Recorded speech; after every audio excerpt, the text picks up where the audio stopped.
저 뱃속의 것이 이 집 씨가 아니라면 한방마님은 오늘 밤을 넘기지 못할 것이오. 남도의 큰 장이 서던 버들레 고을에 곳간이 6이나 되는 부잣집이 하나 있었습니다. 그 집은 9해 동안 아이 하나를 얻지 못해 안주인 아래로 젊은 부인을 3이나 더 들였죠. 그러던 어느 봄, 새 부인이 아니라 9해를 비워두었던 안방에서 태기가 돌았습니다. 그토록 아이 하나를 빌던 집이었건만 정작 아이가 들어서자 온 집안이 그 아이를 지우려 들었죠. 부인들은 사삿집 뒷일을 봐주고 사는 밀려난 늙은 포교 하나를 불러들여 안주인의 9달을 낱낱이 캐게 하였습니다. 그 사내는 발품 하나로 바깥 사내 셋을 골라냈으나 캐면 캘수록 셋 모두 아무 죄가 없었죠. 그렇다면 9해 만에 이 집에 태어날 아이의 아비는 대체 누구이며 진실을 다 캐낸 그 늙은 포교는 어찌하여 그것을 제 손으로 덮으려 했을까요? 구독과 좋아요를 눌러주세요. 더 좋은 이야기를 만드는 힘이 됩니다. 옛날 남도 땅에 버들레라는 고을이 있었습니다. 강을 낀 나루가 있고 닷새마다 큰 장이 서던 곳이죠. 사람과 물건이 하루도 끊이지 않아 밤에도 나루의 등불이 꺼지지 않았습니다. 그 고을에서 제일 가는 부자를 꼽으라면 누구든 진세중을 댔죠. 포목이며 소금이며 종이며 장에 나오는 물건 가운데 그의 손을 거치지 않는 것이 드물었습니다. 곳간이 6이여 부리는 사람이 20이 넘었지요. 남부러울 것이 없어 보이는 집이었습니다. 그런데 그 집에는 남들이 다 가진 것 하나가 없었죠. 아이였습니다. 징세중이 29에 맞이한 안주인 은실은 시집 온 지 9해가 되도록 태기가 없었습니다. 첫 2해는 다들 기다렸죠. 셋째부터는 집안 어른들의 낯빛이 달라졌습니다. 5해째 되던 가을, 진세줌은 기어이 젊은 부인을 하나 들였죠. 장에서 소리깨나 하던 연화라는 여인이었습니다. 그러나 연화의 배도 잠잠했죠. 이태 뒤에는 아랫고을 향리집 딸 정임이 들어왔습니다. 그 이듬해에는 19짜리 부니까지 들어왔죠. 그렇게 한 집 안에 부인이 4이 되었습니다. 그런데도 아이 우는 소리는 끝내 나지 않았죠. 사람들은 이 집이 터가 사납다느니 조상 윷자리가 잘못되었다느니 수군거렸습니다. 그럴 때마다 화살은 언제나 안방으로 날아갔죠. 치를 못 받는 밭이라는 말이 대문 밖에서 담을 넘어 들어왔습니다. 은실은 그 말을 9해 동안 들었죠. 듣고도 대꾸하지 않았습니다. 그저 아침마다 정화수를 떠놓고 달마다 절에 올라가 불공을 드렸을 뿐이죠. 누구는 글을 두고 돌부처 같다 하였고 누구는 속이 없는 사람이라 하였습니다. 속이 왜 없었겠습니까?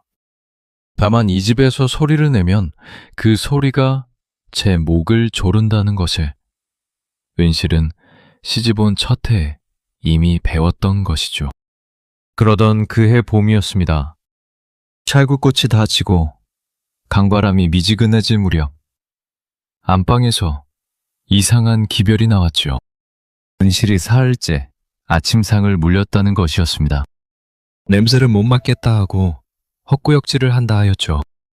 늙은 의녀가 불려와 맥을 짚었습니다. 그리고 손을 떼며 고개를 조아렸죠. 패기가 분명하다는 것이었습니다. 그 말이 안방 문지방을 넘는 데는 눈 깜짝할 사이면 좋겠죠. 행랑에서 곳간으로, 곳간에서 대문 밖 골목으로 소문은 물처럼 흘렀습니다. 9해 만이었죠. 9회 동안 이 집이 빌고 또 빌던 것이 마침내 온 것입니다. 그러니 집안이 온통 잔치판이 되어야 마땅했죠. 그런데 그날 밤 진씨 집에서는 웃음소리가 한 번도 나지 않았습니다. 차량채에는 등불이 늦도록 켜져 있었죠. 진세중은 기별을 듣고도 자리에서 일어나지 않았습니다. 돛을 든 채로 장부를 마저 훑고 다 훑은 뒤에야 천천히 고개를 들었죠. 그러고는 늙은 청직이 우진배를 불러 딱 한마디를 일렀습니다. 안방에 좋은 것으로 드리고 산달까지 바깥바람을 쐬지 못하게 하라는 것이었죠. 기쁘냐 슬프냐를 물을 수 없는 얼굴이었습니다. 우진배는 오래 이 집에 있었으나 주인의 그런 낯빛은 처음 보았죠. 한편 건넌방 쪽은 사정이 달랐습니다. 연화와 정임과 분이가 한자리에 모여 앉았죠. 셋 다 말이 없었습니다. 말이 없는 것이 도리어 무서웠죠. 이윽고 연화가 등잔 심지를 손끝으로 눌러 죽였습니다. 어둠 속에서 그가 낮게 물었죠. 우리 셋이 5해를 함께 잤어도 소식 하나 없던 어른일세. 그런데 9해 비어있던 안방에서 하필 지금 무엇이 들어섰단 말인가. 아무도 대답하지 않았습니다. 대답할 필요가 없었기 때문이죠. 그 방에 앉은 셋은 이미 같은 것을 생각하고 있었습니다. 아이가 들어섰다는 것은 이 집에 경사가 났다는 뜻만은 아니었죠. 안주인이 아들을 낳으면 이 큰 살림의 문서와 곳간 열쇠는 영영 안방으로 넘어갑니다. 그날로 건넌방 셋은 겹방살이가 되는 것이죠. 그러니 셋에게 그 태기는 기쁨이 아니라 통보였습니다. 연화는 34이었고 장에서 소리를 하다 이 집에 들어온 지 7회가 되었죠. 소리를 놓은 손으로 다시 잡을 것이 이 세상에는 없었습니다. 정임은 26이었고 아랫골 향리 집에서 셋째 딸로 자란 사람이었죠. 친정으로 돌아가면 그 집에는 밥그릇 하나가 늘 뿐이었습니다. 본인은 21이었고 19에 이 집에 들어왔죠. 그가 아는 세상이라고는 이 집 담 안뿐이었습니다. 셋 다 갈 데가 없는 사람들이었죠. 그러나 두려움만으로 사람이 그렇게까지 움직이지는 않죠. 셋을 진짜로 움직인 것은 따로 있었습니다.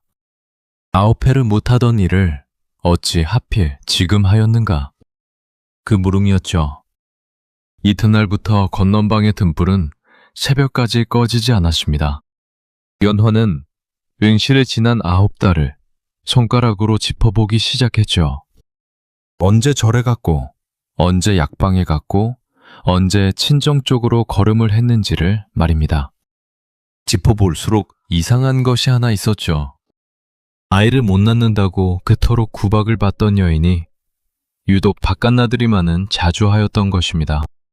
연화의 손끝이 그 대목에서 멈췄죠. 그리고 그 밤, 셋은 한 가지를 정했습니다. 집안 사람에게는 맡길 수 없는 일이니 바깥에서 사람을 하나 사오자는 것이었죠. 소문 하나 흘리지 않고 남의 9달을 캐낼 줄 아는 사람. 그런 사람이 이 고을에 딱 하나 있다고 연어는 이미 알고 있었습니다. 버들레 고을 서쪽 끝, 나루로 내려가는 비탈에 낡은 초가가 하나 있었습니다. 마당이랄 것도 없이 좁고 울타리는 반쯤 무너져 있었죠. 그 집에 권상길이라는 자네가 혼자 살았습니다. 나이는 43이요. 어깨가 넓고 등이 조금 굽었죠. 젊어서 그는 관아의 포교였습니다. 그것도 15해나 기차를 맡았던 사람이었죠. 도둑이든 살변이든 그가 붙으면 사흘을 못 넘긴다는 말이 있었습니다. 그런데 그 사내가 지금은 갓도 쓰지 못하고 나루비탈에 살고 있었죠. 관아에서 밀려난 것입니다. 언제 왜 밀려났는지는 고을 사람들도 자세히 알지 못했습니다. 다만 6해 전 어느 겨울에 그가 관복을 벗고 걸어 나왔다는 것만 알았죠. 그 뒤로 그는 사삿집의 은밀한 뒷일을 봐주고 삭슬 받아 살았습니다. 달아난 종을 찾아주고 빚진 자의 행방을 알아내고 잃어버린 폐물의 자취를 짚어주었죠. 사람들은 그를 그저 권포교라 불렀습니다. 관에서 나온 지 6해가 지나도록 그 호칭만은 떨어지지 않았죠. 그에게는 남과 다른 버릇이 하나 있었습니다. 사람을 만나면 얼굴보다 먼저 발과 손을 본다는 것이었죠. 신발코가 어느 쪽으로 닳았는지, 손등에 무슨 흉이 있는지, 손톱 밑에 무엇이 끼었는지를 보았습니다.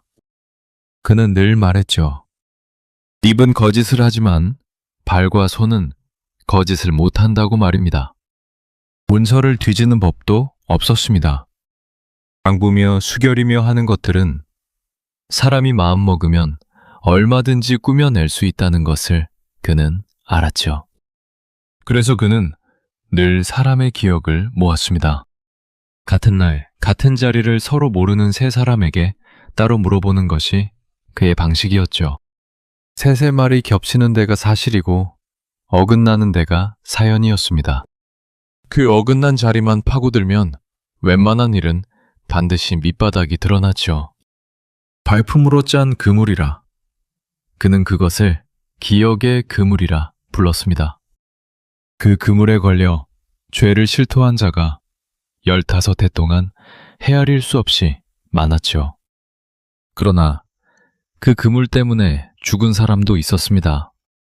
그 이야기는 조금 뒤에 하기로 하죠. 아무튼 그 해봄, 살구꽃이 다 지고 사흘째 되던 밤이었습니다. 권상길의 살인문 앞에 가마 하나가 소리 없이 와서 섰죠. 가마에서 내린 것은 쓰개치마를 깊이 눌러 쓴 여인이었습니다. 그는 신을 벗지도 않고 마루 끝에 걸터 앉았죠. 쓰개치마를 벗자 진씨집 첫째 소실 연화의 얼굴이 드러났습니다. 권상길은 놀라지 않았죠. 그는 이미 그 여인의 가죽신 코를 보았던 것입니다. 장에서 소리를 하던 시절부터 앞코가 먼저 닳는 걸음이었죠. 연화는 애두르지 않았습니다. 안방에 태기가 돌았다는 것, 그 태기가 9회만이라는 것, 그리고 어른께서는 5해 동안 소실 세세게 아무 소식도 주지 못했다는 것을 차례로 말했죠. 말끝마다 목소리가 흔들리지 않았습니다. 그는 울지도 않았고 목소리를 높이지도 않았죠. 다만 마지막에 이렇게 말했습니다. 나는 안방마님을 미워해서 온 것이 아니오. 다만 9회를 못하던 일이 어찌 하필 지금 되었는지 그것 하나만 알고 싶소. 권상길은 한참 말이 없었습니다. 그가 이런 일을 맡지 않는다는 것은 고을에 제법 알려져 있었죠. 집안의 여인을 캐는 일, 안방에 소문을 파는 일은 하지 않는다고 그는 늘 잘라 말했습니다. 그런 일은 밝히고 나면 반드시 사람이 상하기 때문이었죠. 그런데 그날 밤 그는 거절하지 못했습니다. 연화가 사고로 내민 것이 은자 30년이었기 때문이죠. 그 돈이면 나루비탈의 초가를 헐고 번듯한 기와를 얹고도 남았습니다. 그러나 정작 그의 손을 붙든 것은 돈이 아니었죠. 연화가 마지막에 덧붙인 한마디였습니다. 아이를 못 낳는다고 그토록 몰리던 사람이 어째서 유독 바깥나들이만은 부지런했겠느냐는 말이었죠. 그 말을 듣는 순간 권상길의 머릿속에서 낡은 그물이 저절로 펼쳐졌습니다. 그는 자기도 모르게 셈을 하고 있었죠. 9달이면 나루의 뱃사공과 장터의 상인과 절 아래 주막을 다 훑을 수 있다는 셈이었습니다.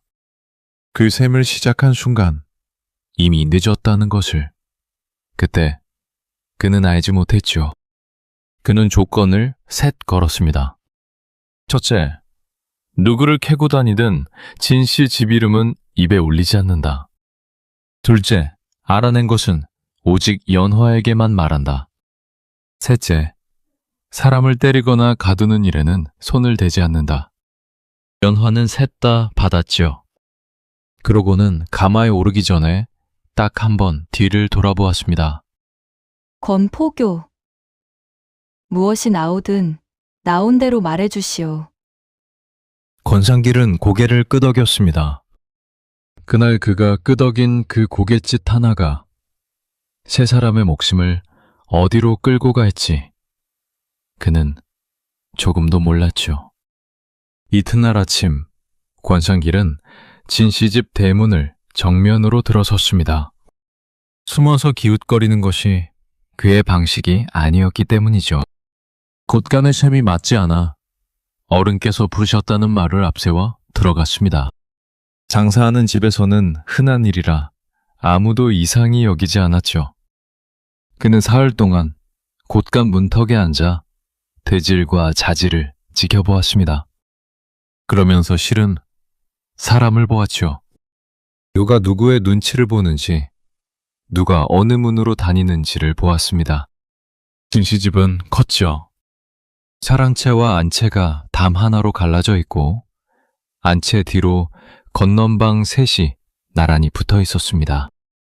그 건넌방에 소실 셋이 하나씩 들어 있었죠. 안채와 건넌방 사이에는 우물이 있었습니다. 아침마다 그 우물가에서 여인들이 마주쳤죠.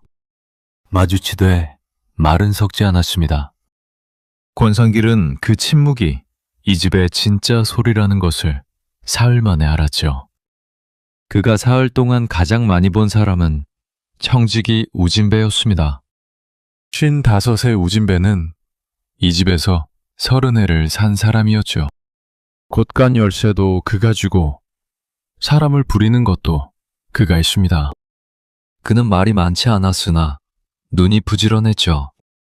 누가 어디에 있는지를 늘 알고 있는 사람이었습니다.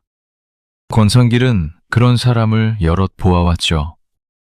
그런 사람은 집안의 일을 전부 알되 그 가운데 하나도 제 입으로 옮기지 않습니다. 주임의 신임이 거기서 나오기 때문이죠. 그래서 그는 우진배에게는 아무것도 묻지 않았습니다. 묻는 순간 그날로 사랑채에 고해질 것이 뻔했기 때문이죠. 넷째 날 아침에 그는 처음으로 은실을 보았습니다. 은실은 우물가로 내려와 손수 물을 길었죠. 안주인이 손수 두레박을 잡는 집은 흔치 않았습니다. 그러나 그 집에서는 아무도 그것을 이상히 여기지 않았죠. 9해 동안 그렇게 살아왔기 때문입니다. 권상길은 그의 손을 보았죠. 29 안주인의 손이라기에는 거칠었습니다. 손등에 잔흉이 있고 손톱이 짧게 깎여 있었죠. 그리고 그 곁에 사내 하나가 서 있었습니다. 27쯤 된 종이었죠. 키가 크고 어깨가 두꺼웠으나 고개를 들이지 않았습니다. 그는 은실이 물을 다 깃기를 기다렸다가 두레박을 받아 물동이를 들었죠. 그러고는 두 걸음 뒤에서 안채 쪽으로 따라 올라갔습니다. 권상길은 그 사내를 보았죠. 보기는 보았으나 그날 그의 눈에 남은 것은 아무것도 없었습니다. 종이 상전에 물동이를 드는 것보다 흔한 일이 세상에 또 어디 있겠습니까? 그래서 그는 그 사내를 그냥 지나쳤죠. 나중에 그는 그 아침을 몇 번이고 되짚게 됩니다. 그 산의 이름이 길산이라는 것도 나중에야 알았죠. 12살에 이 집에 팔려와 15해를 산 종이었습니다. 말수가 없고 힘이 좋아 무거운 것을 옮기는 일에는 늘 그가 불려다녔죠. 그날 오후 권상길은 사랑채로 불려갔습니다. 진세중이 그를 불렀던 것이죠. 52의 진세중은 살이 오른 얼굴에 눈이 작았습니다. 웃을 때도 눈은 웃지 않는 사람이었죠. 그는 권상길에게 자리를 권하고 곳간의 셈은 어떠하냐고 물었습니다. 권상길은 아직 며칠 더 보아야 한다고만 답했죠. 진세종은 고개를 끄덕이고 잠시 말이 없었습니다. 그러다 뜬금없이 이런 말을 꺼냈죠. 사람이 남의 집안을 오래 들여다보면 눈이 상한다는 말이었습니다. 권상길은 잔을 든 채로 손을 멈췄죠. 그것은 곳간셈을 두고 하는 말이 아니었습니다. 이 집 주인은 이미 알고 있디올 것이죠. 소실 셋이 무슨 일을 벌였는지, 그 일에 누가 불려왔는지를 말입니다. 그런데도 그는 그 일을 막지 않았습니다. 막기는커녕 품에서 은저주머니를 꺼내 상위에 올려놓았죠. 연화가 준 사계 2배였습니다. 권상길이 손을 대지 않자 진세중이 조용히 말했죠. 건넌방 사람들이 무엇을 캐든 나는 상관하지 않소. 다만 캐다가 어느 선에서는 멈출 줄도 알아야 오래 사는 법이오. 권상길은 그 말을 2번 되새겼습니다. 그는 은자 주머니를 그대로 두고 물러나왔죠. 맞지도 않고 밀어내지도 않은 것입니다. 그것이 그가 아는 가장 안전한 대답이었죠. 그러나 마루를 내려서면서 그는 등이 서늘했습니다. 이 집에는 캐는 자와 캐이는 자만 있는 것이 아니었죠. 캐어지기를 기다리는 자도 있었던 것입니다. 그날 저녁 그는 초가로 돌아와 등잔 앞에 앉았습니다. 그리고 종이 대신 마른 콩을 한 줌 꺼내 방바닥에 늘어놓았죠. 콩 하나를 한 사람이고 콩 사이의 거리가 그 사람들 사이의 거리였습니다. 그는 이런 식으로 사건을 보았죠. 글로 적으면 남의 눈에 띄고 남의 눈에 띈 글은 반드시 누군가를 죽인다는 것을 그는 알았습니다. 그날 밤 방바닥에는 콩이 67알 놓였죠. 안주인 하나, 주인 하나, 소실 셋, 청지기 하나였습니다. 그리고 그는 아직 하나를 놓지 않았죠. 물동이를 들고 2걸음 뒤에서 따라 올라가던 사내를 그는 사람으로 세지 않았던 것입니다. 그날부터 권상길의 진짜 일이 시작되었습니다. 그가 캐야 할 것은 9달이었죠. 태기가 돈달을 뒤로 물려 셈하면 지난해 여름부터 올봄까지가 됩니다. 그 9달 동안 은실이 대문 밖으로 나간 날을 하나도 빠짐없이 찾아내야 했죠. 집 안에서 물으면 하루면 끝날 일이었습니다. 그러나 그는 집 안에서 묻지 않았죠. 집 안에서 물으면 그 물음이 곧 소문이 되고 소문은 반드시 안방에 먼저 닿기 때문입니다.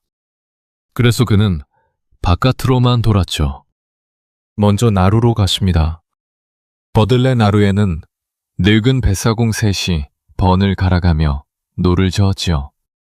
권상길은 그 셋에게 따로따로 물었습니다. 지난해 여름부터 이 나루를 건넌 여인 가운데 쓰개 치마를 쓰고 삭슬 은전으로 내던 사람이 있었느냐고 말이죠. 묻는 방식도 셋에게 다 달리했죠. 첫째 사공에게는 잃어버린 은비녀를 찾는다고 했습니다. 둘째에게는 빚진 자를 쫓는 중이라 했죠. 셋째에게는 아예 아무 핑계도 대지 않고 술만 받아주었습니다. 사람은 저마다 제 말을 믿게 하는 자리가 다르죠. 어떤 이는 이유를 주어야 입을 열고 어떤 이는 이유를 안 주어야 입을 엽니다. 셋 다 있었다고 답했습니다. 그러나 날짜는 셋이 다 달랐죠. 그것이 오히려 좋았습니다. 셋의 말을 겹쳐놓으면 겹치는 자리가 사실이 되기 때문이죠. 그렇게 그는 나흘 동안 나루에서 9번의 도강을 건졌습니다. 9번 가운데 5번은 셋의 말이 정확히 겹쳤죠. 나머지 넷은 둘씩만 겹쳤습니다. 겹치지 않는 것은 버렸죠. 그것이 그의 법이었습니다. 사람의 기억이란 하나만 놓고 보면 거짓말과 다를 것이 없죠. 그러나 셋을 겹쳐 놓으면 그 사이에서 사실이 저절로 떠오릅니다. 다음은 장터였죠. 닷새마다 서는 장에는 눈이 밝은 사람이 많았습니다. 포목전 늙은 주인이 그중 으뜸이었지요. 그는 사람의 얼굴은 못 외워도 어떤 옷감을 몇 자 끊어갔는지는 반드시 기억한다는 노인이었습니다. 그 노인에게서 권상길은 뜻밖의 것을 얻었죠. 진시댁 안주인이 지난 9달 동안 무명을 유난히 많이 끊어갔다는 것이었습니다. 그것도 여인의 옷감이 아니라 사내의 겹저고리에 쓸 굵은 무명이었죠. 권상길은 그것을 마음에 적어두었습니다. 그 다음은 절 아래 주막이었죠. 버들레 뒷산 청람사로 오르자면 반드시 그 주막 앞을 지나야 했습니다. 주막 주인은 오르내리는 사람을 세는 것이 하루나긴 여인이었지요. 그 여인이 이렇게 말했습니다. 진시댁 마님은 초하루와 보름에 꼭 올라갔다는 것이었죠. 9달이면 18번인데 15번은 틀림없이 지나갔다고 했습니다. 그러면서 여인은 웃으며 한마디를 덧붙였죠. 그 댁 마님이 지나가는 날은 소리로 먼저 안다는 것이었습니다. 고갯길 아래에서 버들피리 소리가 들리면 조금 있다 쓰개 치마가 올라온다는 것이었죠. 권상길은 그 말을 듣고 잔을 비웠습니다. 그러고는 그냥 다음 물음으로 넘어갔죠. 피리 소리라는 것은 산길에서 흔한 것입니다. 나무하는 아이도 불고 소먹이는 총각도 불지요. 그는 그것을 사연으로 세지 않았습니다. 그렇게 열흘 만에 권상길의 방바닥에는 26개의 날이 놓였죠. 9달 동안 을실이 대문 밖으로 나간 날이 26번이었습니다. 그 26번을 다시 갈래로 나누니 셋이 남았죠. 하나는 청람사 불공이었습니다. 초하루와 보름의 나들이가 여기 해당했죠. 둘은 약방이었습니다. 달마다 한 번씩 언제나 장이 서지 않는 날에 갔죠. 셋은 강 건너 노루목이었습니다. 9달 동안 넉 달에 걸쳐 5번을 건너갔죠. 권상길은 이 셋을 하나하나 되짚었습니다. 그리고 그 끝에서 산의 셋을 건져 올렸죠. 첫째는 표달 중이었습니다. 포목과 비단을 지고 다니는 38살 장돌뱅이였죠. 진실이 무명을 끊을 때마다 그를 통했고 2번은 집으로 물건을 지고 온 일도 있었습니다. 게다가 그자는 아내가 없었죠. 둘째는 남정후였습니다. 강 건너 노루목에 사는 32살 서생이었죠. 본디 윤실의 친정 쪽 먼 인척이었으나 집안이 기울어 이제는 남의 집 아이들에게 글을 가르치며 살았습니다.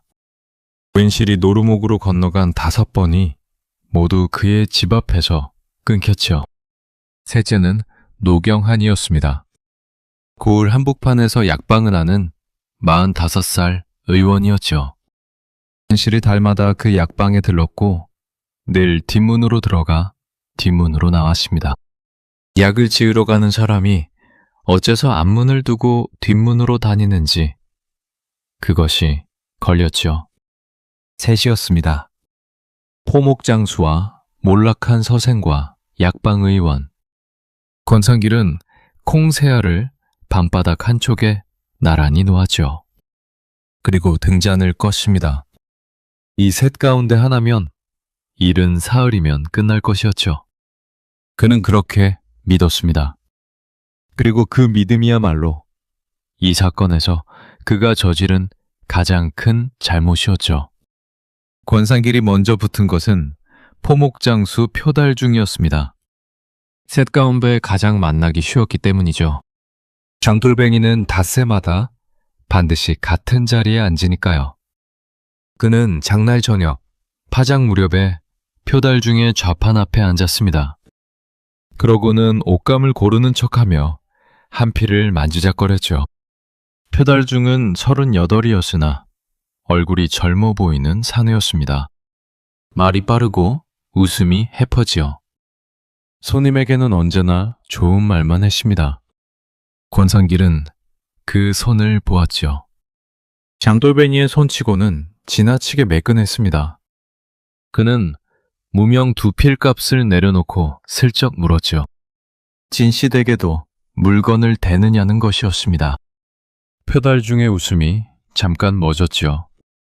그러더니 그런 큰 댁은 한양단에서 직접 받는다며 손을 내저었습니다. 자기 같은 뜨내기가 어찌 그런 댁에 발을 들이겠느냐는 것이었죠.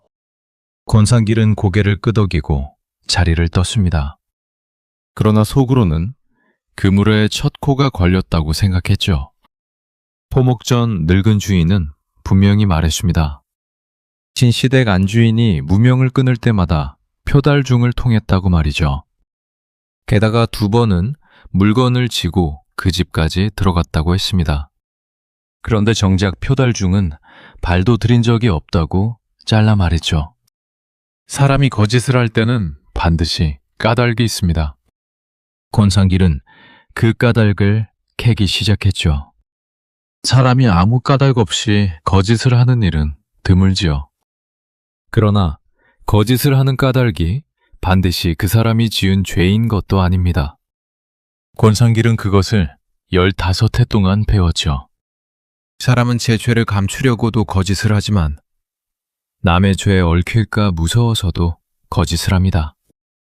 그러니 거짓을 잡았다고 좋아하는 자는 반드시 헛다리를 짚지요. 거짓을 잡은 다음에 물어야 할 것은 무엇을 감추었느냐가 아니라 무엇이 무서웠느냐입니다. 그는 사흘 동안 표달중의 뒤를 밟지 않았습니다. 대신 표달중이 묵는 여각의 주인과 그의 짐을 지고 다니는 지게꾼과 옆 차판의 녹그릇 장수에게 따로 물었죠. 셋의 말을 겹쳐놓으니 이상한 자리가 드러났습니다. 표달중은 이 고을장이 파하면 언제나 곧장 다음 고을로 넘어간다고 알려져 있었죠. 그런데 지난 9달 사이에 5번이나 하룻밤을 더 묵었습니다. 그것도 여각이 아니라 어디서 잤는지 아무도 모르는 밤이었죠. 바로 그 5번이 을실이 나루를 건넌 날과 2번 겹쳤습니다.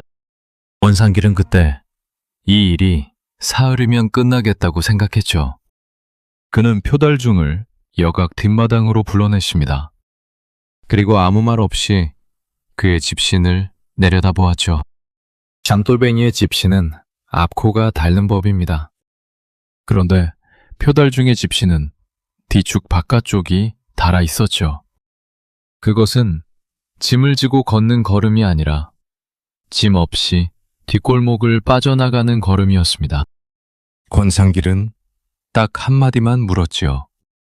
지난 10월 열일의 날 밤 어디서 잤느냐는 것이었습니다. 표달중의 얼굴이 하얗게 질렸죠. 그는 처음에는 여각에서 잤다고 했습니다. 여각 주인이 그날 방을 내준 적이 없다고 하더라 하니 이번에는 나룻배에서 잤다고 했죠. 사공들이 그날 밤 배를 메어 두었다고 하더라 하니 그제야 무릎을 꺾었습니다. 그리고 실토했죠. 그가 감춘 것은 진시댁 안주인이 아니었습니다. 이웃고을 아전의 아내였죠. 그 여인과 정을 통한 지 2해가 되었고 5번의 밤이 모두 그 일이었습니다. 표달중은 바닥에 이마를 대고 빌었지요. 그 일이 드러나면 나는 맞아 죽소. 차라리 도둑질을 했다 하시오. 권상길은 그를 일으키지 않았습니다. 그는 그 자리에서 표달중이 된 5밤의 행선지를 하나씩 되물었죠. 어느 고을, 어느 골목이며 그 집 담이 흙담인지 돌담인지까지 물었습니다. 거짓말은 큰 줄거리에서 들키지 않고 늘 자잘한 데서 들키기 때문이죠. 표달중은 5밤을 다 막힘없이 댔습니다. 막힘없이 베는 것이 오히려 사실의 표지였죠. 지어낸 말은 잘 다듬어져 있으나 겪은 말은 쓸데없는 것까지 딸려 나옵니다. 표달중은 그 집 개가 자기만 보면 짖지 않는다는 이야기까지 했죠. 권상길은 그제야 이 사내를 놓아주기로 했습니다. 그러고는 다시 물었죠. 그러면 진시댁에는 왜 발도 안 들였다고 거짓을 했느냐고 말입니다. 표달중은 눈물을 훔치며 대답했습니다. 그댁 이름이 나오면 관련된 것을 죄다 캐일까 무서웠다는 것이었죠. 물건을 지고 간 것은 2번이 맞다고 했습니다. 그러나 안채에는 들어가지도 못했고 대문관에서 종놈 하나가 나와 물건을 받아갔다고 했죠. 말 수 없고 어깨가 두꺼운 사내였다고 했습니다. 권상길은 그 말을 흘려들었죠. 큰 집에서 종이 물건을 받는 것보다 흔한 일이 어디 있겠습니까? 그는 표달 중에 5밤을 하나하나 맞춰보았습니다. 그리고 그 5밤이 은실의 나들이와 같은 날에 겹치지 않는다는 것을 확인했죠. 겹친 것은 날짜였지 시각이 아니었습니다. 은실이 나루를 건넌 것은 낮이었고 표달중이 사라진 것은 밤이었죠. 게다가 그가 넘어간 고을은 노루목과 정반대쪽이었습니다. 첫째 콩은 그렇게 방바닥에서 치워졌지요. 권상길은 표달중의 일을 연화에게 말하지 않았습니다. 그것이 자기 일이 아니었기 때문이죠. 그날 밤 그는 등잔 앞에서 남은 콩 2알을 오래 들여다보았습니다. 아직 사흘이 지나지 않았으니 늦은 것은 아니라고 생각했죠. 둘째 콩은 강 건너 노루목에 있었습니다. 권상길은 나흘 뒤 아침 배로 강을 건넜죠. 노루목은 버들레와 달리 장도 서지 않는 작은 마을이었습니다. 집이 20채 남짓이고 그 뒤로 야트막한 산이 하나 앉아 있었죠. 남장후의 집은 그 산 밑 끝집이었습니다. 쌀이 울타리가 반듯하게 손질되어 있었죠. 가난한 집이었으나 어지러운 집은 아니었습니다. 마당에는 아이 17이 앉아 소리내어 글을 읽고 있었죠. 남정우는 32이었습니다. 얼굴이 희고 어깨가 좁아시며 도포는 색이 다 바랬으나 긴만은 빳빳이 세워 입었죠. 권상길은 그 깃을 보았습니다. 가난보다 무서운 것이 가난을 못 견디는 자존심이라는 것을 그는 15해 동안 지겹도록 보았죠. 그는 글을 배우고 싶다는 핑계로 마루에 걸터 앉았습니다. 그러고는 물었죠. 지난 겨울 이 마을에 강 건너에서 온 여인이 다녀갔다는데 아느냐고 말입니다. 남정우의 붓이 종이 위에서 멎었습니다. 그는 잠시 있다가 모르는 일이라고 했죠. 목소리가 조금 높았습니다. 사람이 아니라고 할 때 목소리가 높아지면 그것은 대개 그렇다는 뜻이죠. 권상길은 더 묻지 않고 물러나왔습니다. 그리고 그날 하루를 마을에서 보냈죠. 그는 우물가의 안악에게 물었고 밭두렁의 늙은이에게 물었고 나루터에서 노는 아이들에게 물었습니다. 아이들에게 물을 때는 엿을 한 가락씩 쥐어주었죠. 아이들의 기억이 어른보다 정직하다는 것을 그는 알았습니다. 우물가의 안악은 물을 기르면서 대답했습니다. 밭두렁의 늙은이는 담배를 한 대 피우고 나서야 대답했죠. 아이들은 묻지도 않은 것까지 대답했습니다. 그는 그 셋의 말을 머릿속에서 나란히 세워놓았죠. 그리고 3갈래의 말이 한자리에서 겹쳤죠. 쓰개 치마를 쓴 여인이 5번 이 마을에 왔다는 것이었습니다. 올 때마다 남정우의 집으로 곧장 들어갔다가 반나절 뒤에 산으로 올라갔다는 것이었죠. 아이들은 한 가지를 더 말했습니다. 그 아주머니는 혼자 오지 않았다는 것이었죠. 늘 짐꾼처럼 보이는 사내가 하나 따라왔고 그 사내는 마을 어귀 느티나무 아래에 앉아 기다렸다고 했습니다. 그리고 기다리는 동안 버들피리를 불었다고 했죠. 아이들은 그 소리가 좋아서 옆에가 앉아있곤 했다고 했습니다. 권상길은 그 말을 듣고 잠시 고개를 들었죠. 그러나 곧 다시 남정우의 집 쪽으로 눈을 돌렸습니다.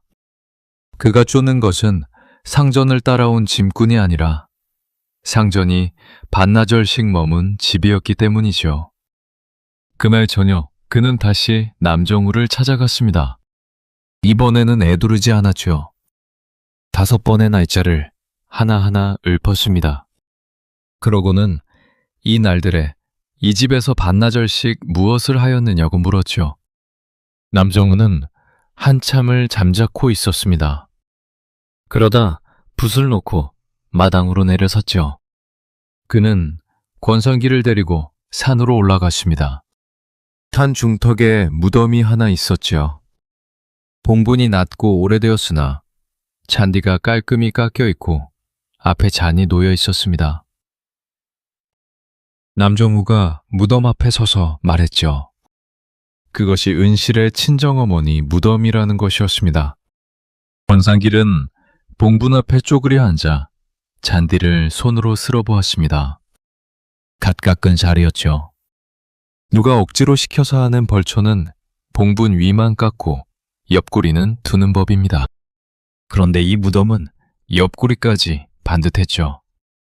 권상길은 그제야 은실이라는 여인의 내력을 들었죠. 은실의 친정은 본디 이 노루목의 향반이었습니다. 그러나 아버지가 빚 보증을 잘못 써서 집안이 한꺼번에 기울었죠. 그 빚을 받아준 것이 버들레의 진세 중이었습니다. 그리고 이태 뒤 20살 난 딸이 그 집으로 시집을 갔죠. 사람들은 그것을 혼인이라 불렀으나 맹실 자신은 무엇이라 불렀을지 알 수 없는 일이었습니다. 어머니는 딸이 시집간 해 겨울에 죽었지요.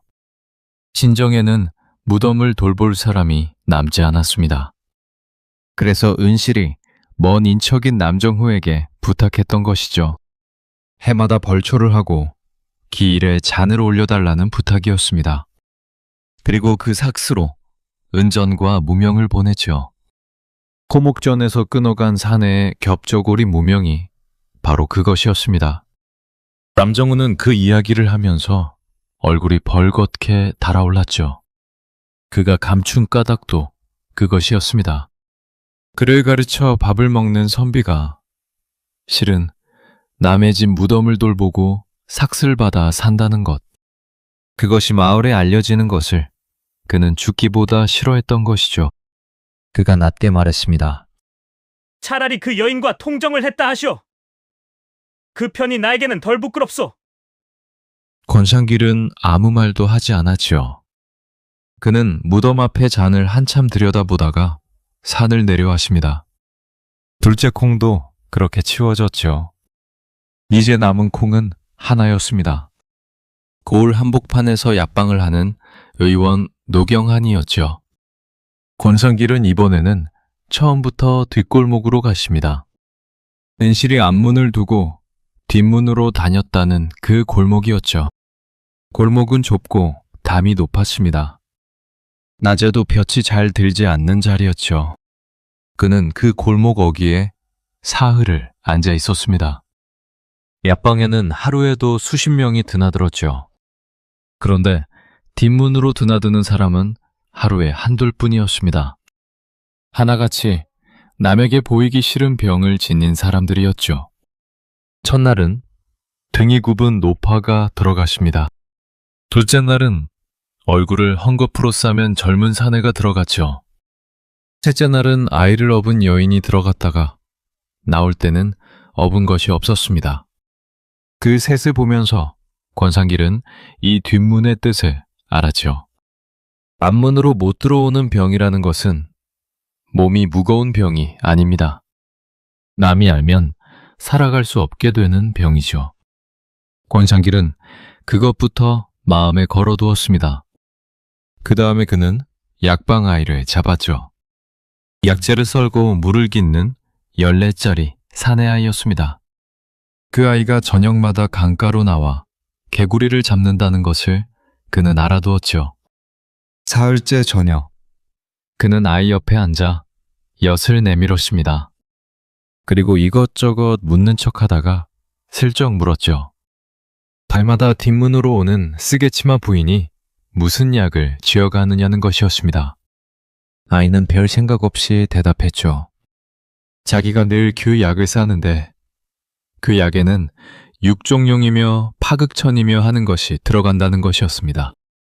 권상길은 손끝이 서늘해졌죠. 그는 의원은 아니었으나 15해 동안 온갖 사건을 뒤지며 약 이름은 어지간히 주워들었습니다. 아이가 읊은 것들은 여인이 먹는 약재가 아니었지요. 그것은 사내의 기운을 돋우는 약이었습니다. 9해 아이를 못 낳는다고 몰리던 안주인이 달마다 사내의 약을 쥐어갔던 것이죠. 권상길은 그날 밤 잠을 이루지 못했습니다. 그는 그 약을 여러 갈래로 놓고 생각해 보았죠. 첫째, 그 약을 안주인이 어느 사내에게 대어주고 있다는 것. 둘째, 안주인이 제 몸에 좋으라고 잘못 알고 먹었다는 것. 셋째, 약방에서 그저 값비싼 약재를 끼워 팔았다는 것이었습니다. 그러나 셋 다 어딘가 어긋났죠. 값비싼 약재를 끼워 팔려면 앞문으로 팔아도 되는 것입니다. 남에게 보이기 싫은 약이라야 뒷문으로 다니는 것이죠. 그리고 여인이 뒷문으로 사내의 약을 지어간다는 것은 그 사내가 이 고을 사람이라는 뜻이었습니다. 이튿날 그는 약방 앞문으로 들어갔죠. 노경아는 45세 마른 사내였습니다. 손가락이 길고 눈이 침침했으며 말을 아끼는 사람이었죠. 권상길은 애두르지 않고 물었습니다. 진시댁 안주인이 달마다 지어가는 약이 무엇이냐는 것이었죠. 노경아는 약저울에서 손을 떼지 않았습니다. 그러고는 남의 약을 남에게 말하는 의원은 없다고 했죠. 권상길은 다시 물었습니다. 그러면 그 약이 부인에게 쓰는 약이냐고 말이죠. 노경안의 손이 그제야 멎었습니다. 그는 저울을 내려놓고 한참 권상길을 바라보았죠. 그러더니 딱 한마디를 했습니다. 그 약은 마님 것이 아니오. 그러고는 입을 닫았죠. 권상길이 무엇을 물어도 그는 다시 열지 않았습니다. 누가 먹는 약이냐고 물어도, 언제부터 지어갔느냐고 물어도 그는 고개만 저었죠. 마지막에는 이렇게 말했습니다. 나는 이 약방을 남의 돈으로 열었소. 그 돈을 댄 사람이 누구인지 물으시면 나는 오늘부터 이 고을에서 밥을 못 먹소. 권상길은 그 대목에서 물러났습니다. 사람을 때리거나 가두지 않는다는 것이 그가 연화에게 건 조건이었죠. 그리고 그는 알았습니다.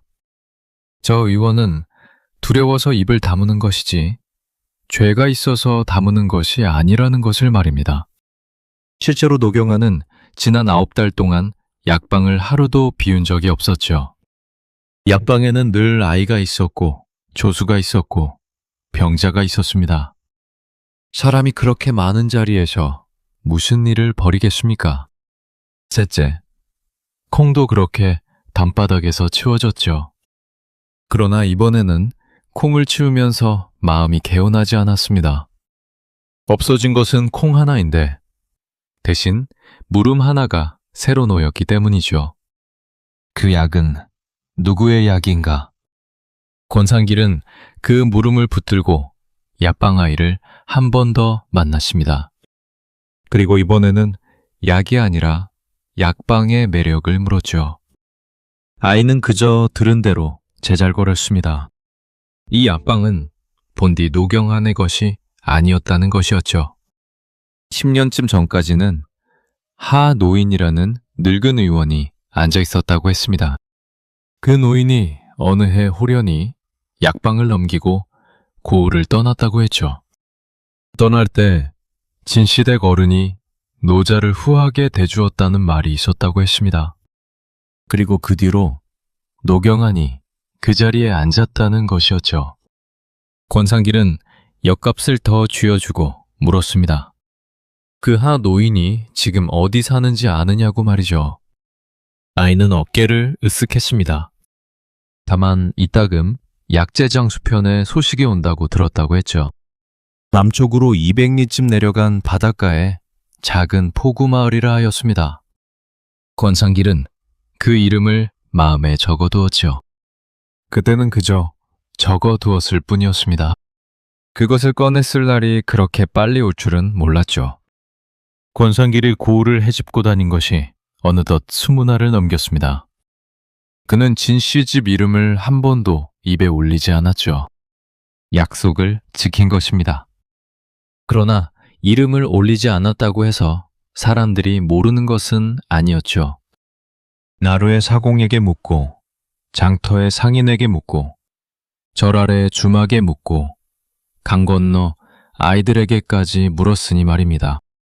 20날 동안 그가 만난 사람이 100명은 되었죠. 100명이 저마다 한 조각씩을 들고 있었습니다. 그 조각들은 본디 아무 뜻도 없는 것이었죠.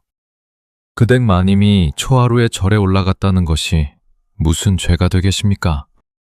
그러나 누군가 그것을 캐고 다니기 시작하면 아무 뜻 없던 조각에 갑자기 뜻이 붙습니다.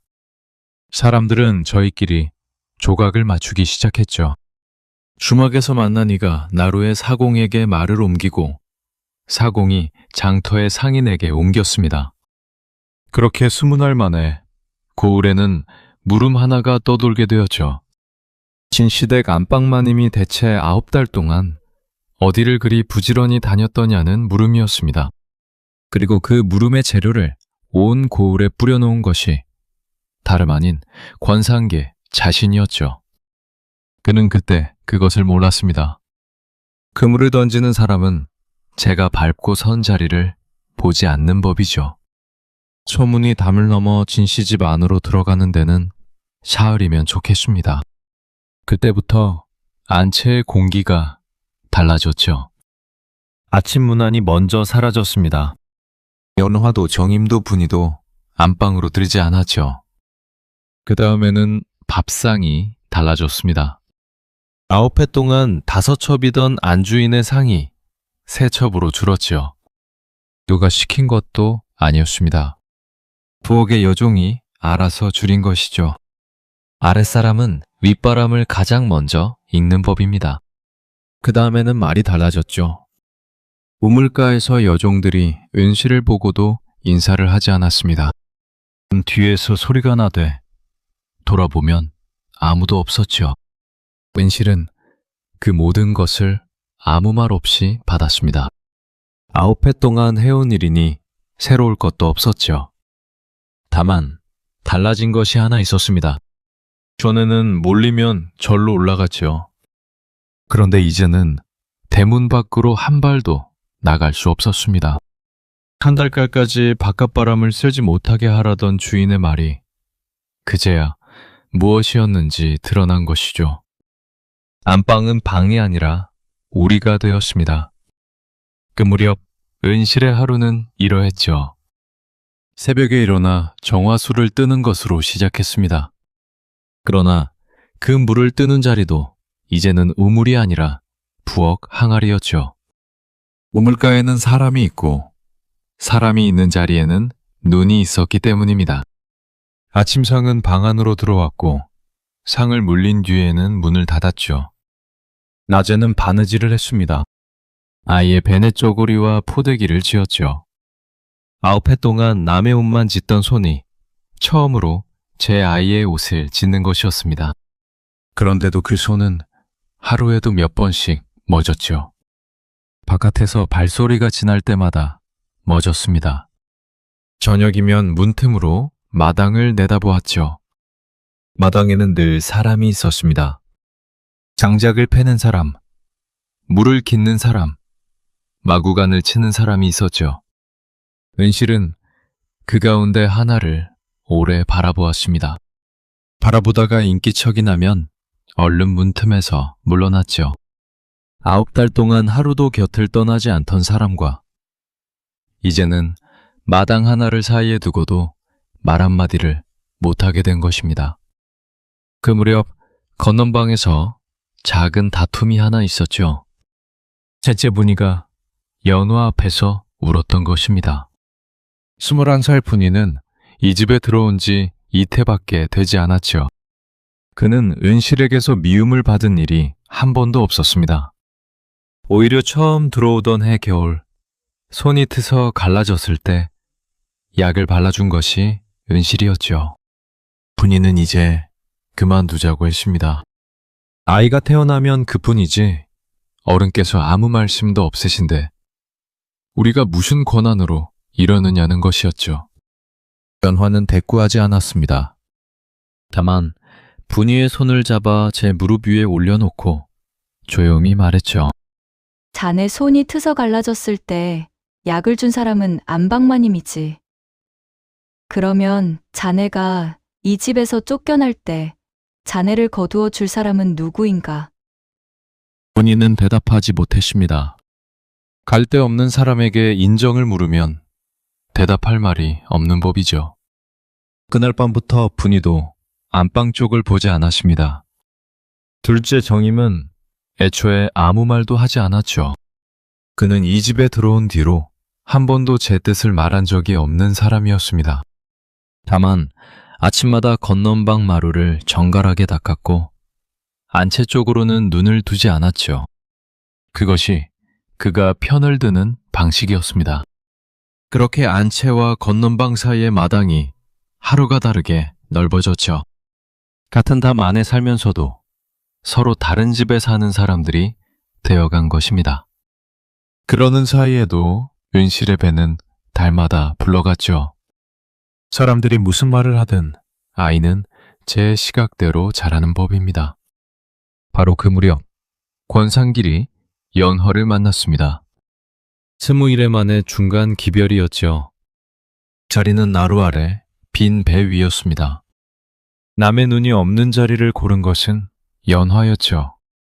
권상길은 사내 셋의 이름과 그 셋이 왜 아닌지를 차례로 말했습니다. 토목장수는 다른 여인의 일이었고, 서생은 무덤의 일이었고, 의원은 자리를 비운 날이 없었다는 것이었죠. 그는 셋을 어떻게 지웠는지도 하나하나 짚어주었습니다. 날짜가 어긋난 대목과 사람이 겹친 대목과 물건이 맞아떨어진 대목을 다 말했죠. 연화는 그동안 강물만 보고 있었습니다. 그러다 말이 끝나자 오래 말이 없었죠. 그러고는 9회를 못하던 일이 그러면 어찌 되었느냐고 낮게 물었습니다. 권상길은 답하지 못했습니다. 그가 할 수 있는 말은 하나뿐이었죠. 셋 다 아니면 처음부터 아무 일도 없었던 것일 수 있다는 말이었습니다. 사람의 몸이란 열해만 해도 문득 열리는 법이라고 늙은 의녀들도 그리 말한다고 했죠. 연화는 그 말을 믿지 않았습니다. 그러나 반박할 것도 없었지요. 그날 헤어지면서 그는 딱 한마디를 남겼습니다. 권포교, 그대는 셋을 지었을 뿐이오. 지운다고 답이 나오는 것은 셈이지 사람이 아니오. 권상길은 그 말을 들고 초가로 돌아왔습니다. 그리고 방바닥에 콩을 다시 늘어놓았죠. 셋이 치워진 자리는 텅 비어 있었습니다. 그런데 그 빈자리를 보고 있자니 자꾸만 다른 것이 걸렸죠. 약방 의원이 남긴 말이었습니다. 그 약은 마님 것이 아니라던 그 한마디 말입니다. 일의 뒤가 종결의 날이었습니다. 권상길은 연화에게 그날 밤 마지막 기별을 넣기로 했죠. 할 말은 이미 정해져 있었습니다. 사내 셋은 모두 무관하며 안방마님을 두고 떠도는 말은 부인들의 짐작일 뿐이라는 것이었죠. 그 말만 하고 삭슬 받아 나오면 이 일은 끝나는 것이었습니다. 그런데 그날 밤 그는 등잔을 끄지 못했죠. 사람이 어떤 일을 끊으려 할 때는 반드시 마지막으로 한 번 더 훑게 됩니다. 그는 21회 동안 모은 기억들을 처음부터 되짚기 시작했죠. 안바닥에 콩을 늘어놓고 만난 사람 하나에 콩 한 알씩을 세었습니다. 100명이 넘었으니 콩으로는 모자랐죠. 그래서 그는 눈을 감고 소리로 대짚었습니다. 나루의 늙은 사공이 하던 말이 먼저 왔죠. 스게치마 부인은 삭슬 늘 은전으로 냈다는 말이었습니다. 그런데 그 뒤에 사공이 무어라고 덧붙였던가? 권상길은 눈을 뜨고 앉음새를 고쳤죠. 그 부인은 혼자 타지 않았다고 했습니다. 짐꾼인지 종인지 사내 하나가 늘 같이 탔고 뱃삭슬 두 사람 몫으로 냈다고 했죠. 그때 그는 그 말을 그냥 들었습니다. 안주인이 종 하나를 데리고 다니는 것이 무슨 사연이 되겠습니까? 다음은 절 아래 주막 여인이었죠. 그 댁 마님이 지나가는 날은 소리로 먼저 한다고 했습니다. 고갯길 아래에서 버들피리 소리가 들리면 조금 있다 스게치마가 올라온다고 했죠. 그때도 그는 그 말을 그냥 들었습니다. 산길에서 피리 소리라는 것이 그리도 흔한 것이니까요. 그 다음은 노루목의 아이들이었죠. 스게치마 아주머니가 올 때는 짐꾼 같은 사내가 하나 따라왔다고 했습니다. 그 사내는 마을 어귀 느티나무 아래 앉아 반나절을 기다렸다고 했죠. 그리고 기다리는 동안 버들피리를 불었다고 했습니다. 아이들은 그 소리가 좋아서 옆에가 앉았다고 했죠. 권상길에 손끝이 떨리기 시작했습니다. 그는 다시 표달중을 떠올렸죠. 물건을 지고 진시댁에 2번 갔는데 안채에는 들지 못하고 대문간에서 종놈 하나가 나와 받아갔다고 했습니다. 말 수 없고 어깨가 두꺼운 사내라고 했죠. 그 다음은 약방 뒷골목이었습니다. 그가 사흘을 앉아있던 그 좁은 골목이었죠. 그 골목 어귀에는 늘 사내 하나가 서 있었습니다.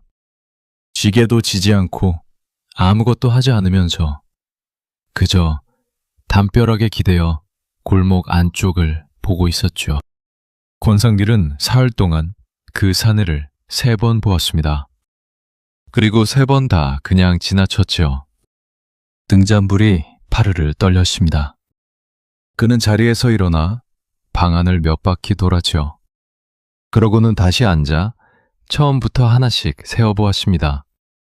나루에서 하나, 고갯길에서 하나, 느티나무 아래에서 하나였죠. 대문간에서 하나, 골목 어귀에서 하나였습니다. 5이었죠. 그런데 그 5이 다 다른 사람의 입에서 나온 말이었습니다. 차공과 주막여인과 아이들과 포목장수와 제 눈이었죠. 서로 만난 적도 없는 5갈래가 한 사내를 가리키고 있었던 것입니다. 그는 그제야 알았죠. 21회 동안 그가 모은 100개의 조각은 서로 어긋난 것을 찾으라고 모은 것이었습니다. 그런데 이번에는 어긋난 것이 아니라 지나치게 잘 겹치는 것이 있었죠. 3갈래 나들이가 다 다르고 만난 상대도 다 달랐습니다. 그런데 모든 나들이에 똑같이 들어있는 것이 하나 있었죠. 사내 하나였습니다. 나루에서도 옆에 탔고 고갯길에서도 앞서 걸었고 느티나무 아래서도 기다렸고 골목 어귀에서도 서 있었죠. 9달 동안 26번을 그 여인은 단 한 번도 혼자 나간 적이 없었습니다. 그런데 100명 가운데 아무도 그를 사람으로 세지 않았죠. 그가 종이었기 때문입니다. 종은 사람 수에 들지 않으니까요. 짐이 옆에 있었다고 말하는 사람은 없는 법이죠. 그리고 권상길 자신도 그러했습니다. 그는 그 사내를 5번 보았고 5번 다 지나쳤죠. 안주인이 물을 다 깃기를 기다렸다가 물동이를 받아 2걸음 뒤에서 따라 올라가던 그 사내를 말입니다. 권상길은 자리에서 일어났습니다. 그리고 방바닥의 빈자리에 콩 하나를 천천히 내려놓았죠. 그 하나를 놓는데 20일회가 걸린 것입니다. 그는 그 자리에 오래 서 있었습니다. 등장이 다 타서 심지가 주저앉을 때까지 그러고 있었죠. 그러면서 그는 한 가지를 더 생각했습니다. 사람들이 그 사내를 세지 않은 것은 눈이 어두워서가 아니라는 것이었죠. 종은 물건과 함께 세는 것이지 사람과 함께 세는 것이 아니었습니다. 그러니 이 고을의 100사람은 9달 동안 2사람을 보고도 한 사람만 본 것이죠. 그리고 바로 그 눈먼 셈 덕분에 2사람은 9달을 들키지 않을 수 있었습니다. 세상에서 가장 안전한 자리는 아무도 사람으로 세지 않는 자리였던 것이죠. 사람이 답을 알아내는 순간에는 대개 기쁨이 옵니다. 그런데 그날 밤 그에게 온 것은 기쁨이 아니었죠. 서늘한 것이었습니다. 그는 이 답이 세상에 나오는 순간 무슨 일이 벌어질지를 15해 동안 지겹도록 보아온 사람이었기 때문이죠. 이튿날 권상길은 다시 진씨 집으로 들어갔습니다. 곶간샘을 마저 보아야 한다는 핑계였죠. 그러나 이번에 그가 보려는 것은 돼질도 자질도 아니었습니다. 사람 하나였죠. 그는 곶간 문턱에 앉아 하루를 꼬박 보냈습니다. 그리고 길산이라는 종을 처음으로 사람으로 보았죠. 길산은 아침부터 저녁까지 쉬는 법이 없었습니다. 물을 깃고 장작을 패고 가마니를 옮기고 마구간에 쳤죠. 말은 하루에 10마디를 넘기지 않았습니다. 누가 부르면 고개만 끄덕이고 갔죠. 권상길은 먼저 그의 손을 보았습니다. 손등에 오래된 화상 자국이 있었죠. 어릴 때 가마솥에 자국 같았습니다. 그 다음에 저고리를 보았죠. 굵은 무명으로 지은 겹저고리였습니다. 빛깔이 아직 죽지 않은 것으로 보아 지은 지 오래되지 않았지요. 종이 그런 옷감을 입는 집은 드뭅니다. 권상길은 포목전 늙은 주인의 말을 다시 떠올렸죠. 진시댁 안주인이 샤네의 겹저고리에 쓸 굵은 무명을 유난히 많이 끊어갔다는 그 말이었습니다. 그는 노루목의 무덤을 생각하며 그것이 서생의 삭신 줄 알았죠. 그런데 그 무명은 두목시였던 것입니다. 권상길은 그날 하루 길산이 마당을 몇 번 가로지르는지도 세어보았습니다. 23번이었죠. 그 23번 가운데 19번이 안채 쪽을 지나는 걸음이었습니다. 단작더미는 행랑 뒤에 있고 마구간은 대문 옆에 있었죠. 안채를 지나지 않고도 갈 수 있는 길이 얼마든지 있었습니다. 그런데 이 사내는 늘 먼 길로 돌았죠. 그러나 무명 한 필로 사람을 죄인으로 만들 수는 없지요. 권상길이 진짜로 확신한 것은 그날 저녁이었습니다. 해가 기울 무렵 은실이 안채 툇마루로 나왔지요. 장독대 쪽으로 걸음을 옮기려다 발밑이 미끄러웠던 모양이었습니다. 그때 마당 저쪽에서 장작을 패던 길산이 손을 멈췄죠. 은실은 그를 부르지 않았습니다. 소리를 내지도 않았고 손짓을 하지도 않았죠. 그런데 길산은 도끼를 내려놓고 마당을 가로질러 갔습니다. 그러고는 장독대 앞에 젖은 짚을 발로 밀어치웠죠. 그러는 동안 2사람은 서로를 한 번도 보지 않았습니다. 권상길은 그 대목에서 숨을 멈췄지요. 이 집에는 부리는 사람이 20이 넘었습니다. 안주인은 그들을 모두 이름으로 불렀죠. 그런데 유독 이 사내만은 이름으로 부르지 않았습니다. 부를 필요가 없었기 때문이죠. 그리고 2사람은 눈을 마주치지 않았습니다. 아무 사이도 아닌 사람은 눈이 마주쳐도 그냥 지나갑니다. 눈을 피하는 것은 아무 사이도 아닌 사람이 하는 짓이 아니죠. 그날 밤 권상길은 행랑 뒤를 돌아 나오다가 한 가지를 더 보았습니다. 길산이 우물가에 혼자 앉아 무언가를 깎고 있었죠. 버들가지였습니다. 그는 그것을 다듬어 손바닥 안에서 굴려보고 입에 대어 소리를 냈죠. 아주 짧게 두어 마디였습니다.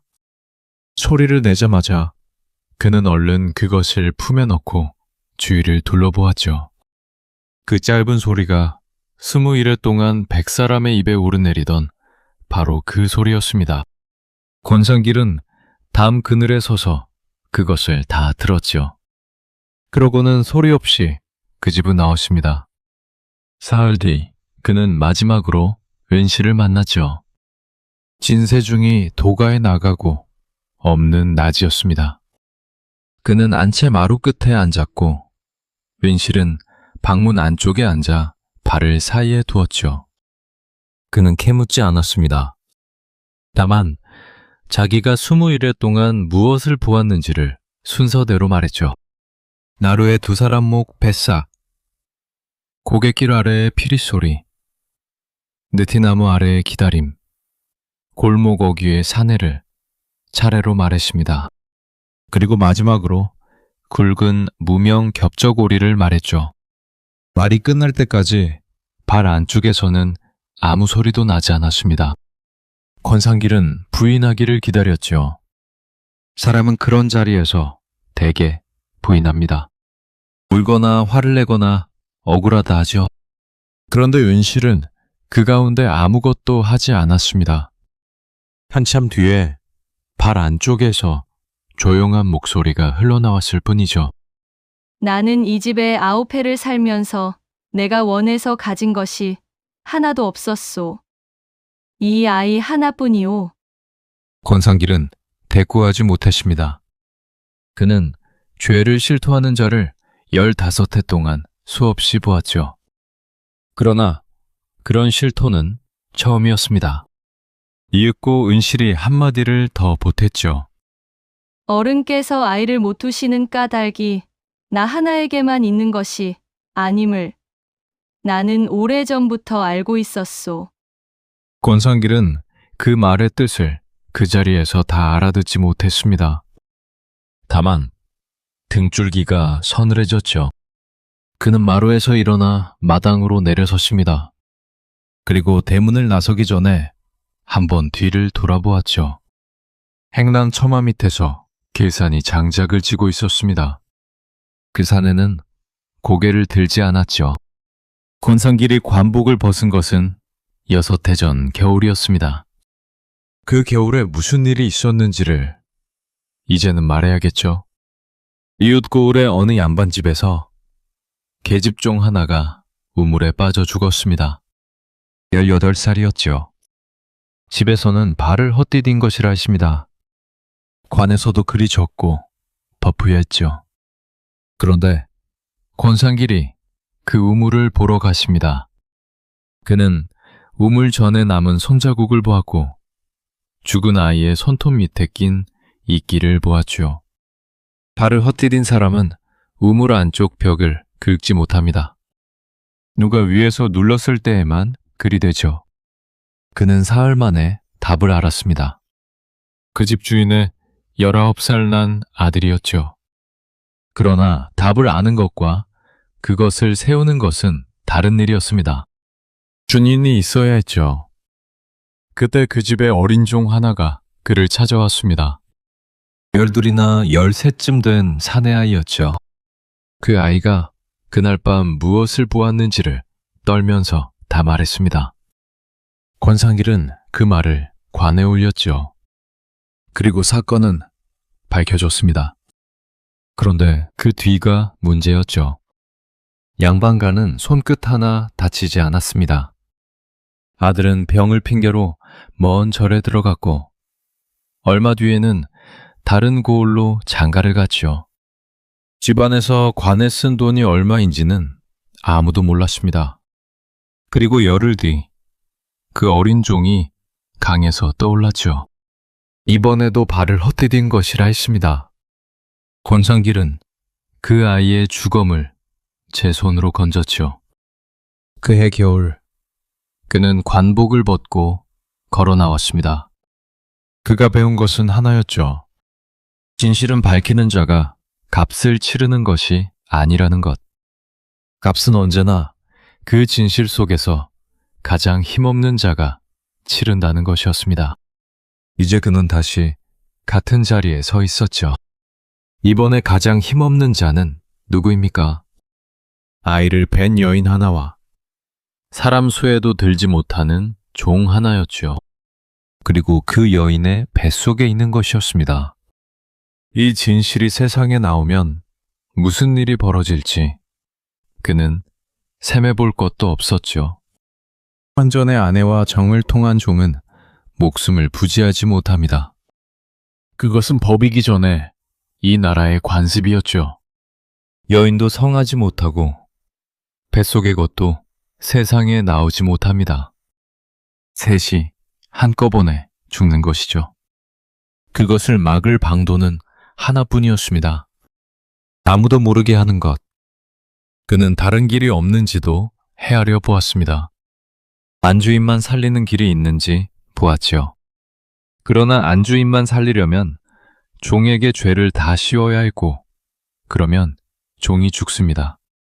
종만 살리려면 안주인이 스스로 나서야 했고, 그러면 셋이 다 죽지요. 멀리 달아나게 하는 길도 생각해 보았습니다. 그러나 만삭의 몸으로 어디를 가겠으며, 종이 달아나면 그 죄는 남은 사람이 지는 것이죠. 어느 쪽으로 셈을 놓아도 답은 하나였습니다. 아무도 모르는 것만이 셋이 다 사는 길이었죠. 권상길은 사흘밤을 앓았습니다. 그는 15해 동안 한 번도 사실을 접어본 적이 없는 사람이었죠. 그것이 그가 가진 전부였습니다. 가진 것이라고는 그것 하나뿐이라 그것으로 살아온 사람이었죠. 그런데 그 하나를 이번에는 놓아야 했습니다. 나흘째 되던 밤, 그는 자리에서 일어나 콩을 쓸어 담았죠. 방바닥은 다시 아무것도 없는 맨바닥이 되었습니다. 이튿날 그는 연화를 만났죠. 자리는 처음 만났던 그 마루 끝이었습니다. 그는 20일 동안 캔 것을 차례로 말했죠. 산의 셋의 이름과 셋이 왜 아닌지와 그 밖에 아무것도 나오지 않았다는 것을 말했습니다. 그리고 마지막으로 이렇게 말했죠. 안방마님이 9달 동안 만난 바깥 사내는 셋이고 셋 다 아무 죄가 없소. 이 일은 부인들의 짐작이었소. 연하는 오래 그를 바라보았습니다. 그는 소리를 하던 사람이라 사람의 목소리를 잘 듣는 여인이었죠. 그리고 권상길의 목소리에서 무언가가 빠져 있다는 것을 알아챘습니다. 그는 20일 동안 한 번도 낮추지 않던 목소리를 그날 마지막 말에서만 낮췄던 것이죠. 연하는 그것을 지적하지 않았습니다. 다만 은자 30냥을 내밀며 딱 한마디를 했죠. 그대는 답을 못 찾은 것이 아니라 안 주는 것이오. 권상길은 대답하지 않았습니다. 그는 은자를 받아 품에 넣고 일어섰죠. 그러고는 사랑채 쪽으로 눈길 한 번 주지 않고 대문을 나섰습니다. 진세준이 상 위에 올려두었던 2배의 삭슨, 끝내 손대지 않았죠. 받지 않아야 이 일이 자기 손을 떠난다고 그는 생각했습니다. 그것이 그의 마지막 자존심이었죠. 그날 저녁, 권상길은 나루비탈의 초가에 자물쇠를 채웠습니다. 그리고 이래 길이 걸리는 이웃 고을로 넘어갔죠. 발언한 종을 찾아달라는 일이 하나 들어와 있었기 때문입니다. 그는 그 일을 핑계 삼아 버들레에서 멀어졌죠. 멀어지면 이 일이 끝난다고 믿었던 것입니다. 그러나 그가 20일 동안 온 고을에 뿌려놓은 물음들은 그가 떠난 뒤에도 혼자 자라고 있었죠. 권상길이 고을을 떠난 것이 그 문께였습니다. 그리고 그가 없는 동안 버들레에서는 아무 일도 일어나지 않았죠. 겉으로는 그러했습니다. 장은 닷새마다 섰고 나룻배는 아침 저녁으로 오갔지요. 그러나 사람들의 입속에서는 무언가가 자라고 있었습니다. 캐고 다니는 사람이 있으면 사람들은 기억을 다시 꺼내놓게 되죠. 평생 한 번도 되새겨보지 않았을 것들을 말입니다. 늙은 사공은 그해 겨울부터 제 손님을 채는 버릇이 생겼습니다. 어떤 사내가 와서 그 부인이 혼자 탔느냐, 둘이 탔느냐를 하도 캐물었기 때문이죠. 그 물음을 받은 뒤로 사공은 그것을 기억하게 되었습니다. 그리고 기억한 것은 반드시 남에게 옮기게 되죠. 절 아래 주막 여인도 마찬가지였습니다. 피리 소리가 들리면 스게치마가 올라온다는 말을 그는 그해 봄에 20번도 넘게 했죠. 처음에는 웃자고 한 말이었습니다. 그런데 20번을 되풀이하는 사이에 그 말은 우스개가 아니게 되었죠. 요르목의 아이들도 그러했습니다. 느티나무 아래에서 피리를 불어주던 아저씨 이야기를 아이들은 어른들에게 자랑했죠. 그렇게 조각들이 강을 건너고 고갯길을 넘어 한자리에 모였습니다. 그리고 어느 날 장터의 국밥집에서 누군가 소리내어 물었죠. 그러면 그 옆에 늘 붙어 다니던 사내는 대체 누구냐는 것이었습니다. 그 물음이 나오기까지 걸린 것은 열흘이었죠. 권상길이 21회를 걸려 얻은 답을 고을 사람들은 열흘 만에 얻었습니다. 그가 재료를 다 뿌려놓고 갔기 때문이죠. 사람들이 모여 앉아 남의 집 일을 맞추는 데는 재주가 필요하지 않습니다. 그저 조각을 한 상에 늘어놓기만 하면 되죠.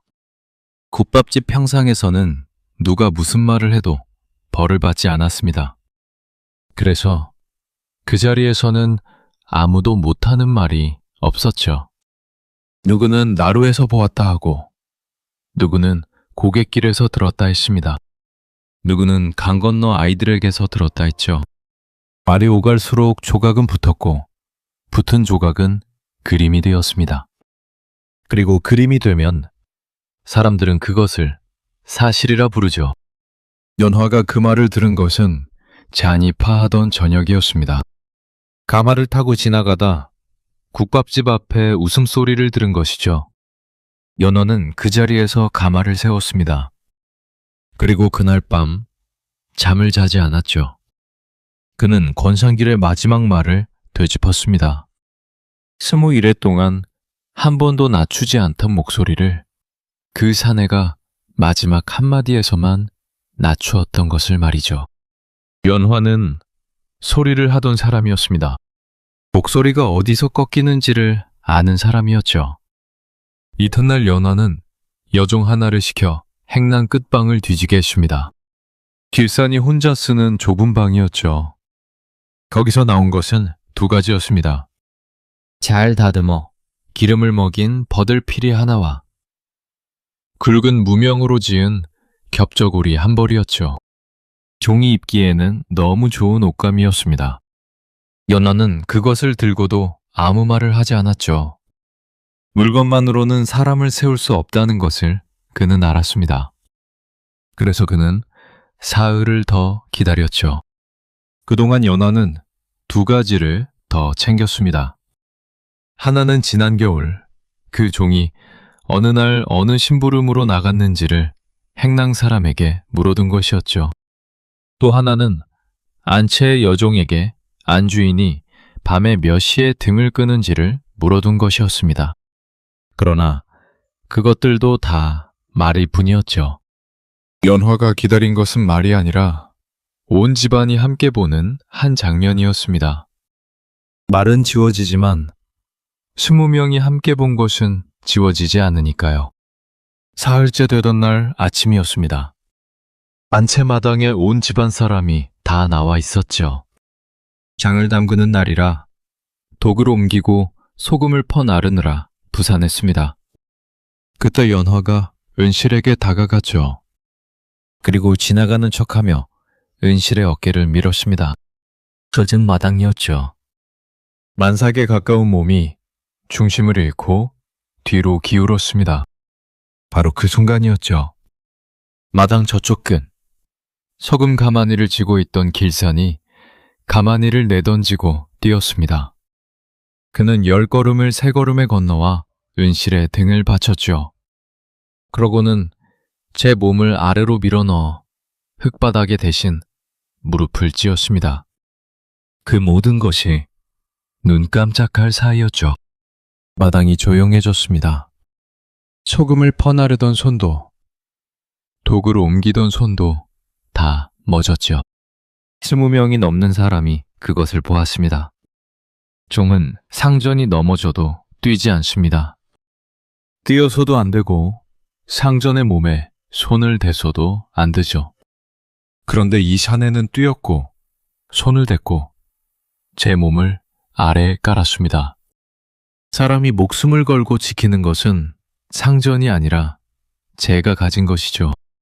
마당의 20명이 그 자리에서 다 알아버렸습니다. 연화는 흙 묻은 치맛자락을 털며 물러섰죠. 그는 아무 소리도 지르지 않았습니다. 소리를 소릴 필요가 없었기 때문이죠. 그날 저녁, 청지기 우준배가 행랑 사람 넷을 데리고 끝방으로 갔습니다. 뒷선은 저항하지 않았죠. 그는 두 손을 뒤로 돌리고 순순히 광으로 걸어 들어갔습니다. 완채 마루에서 은실이 그것을 보았죠. 은실은 소리를 내지 않았습니다. 다만 문설주를 붙든 손이 하얗게 되어 있었죠. 그리고 사랑채에서는 그날 밤 아무 기별도 나오지 않았습니다.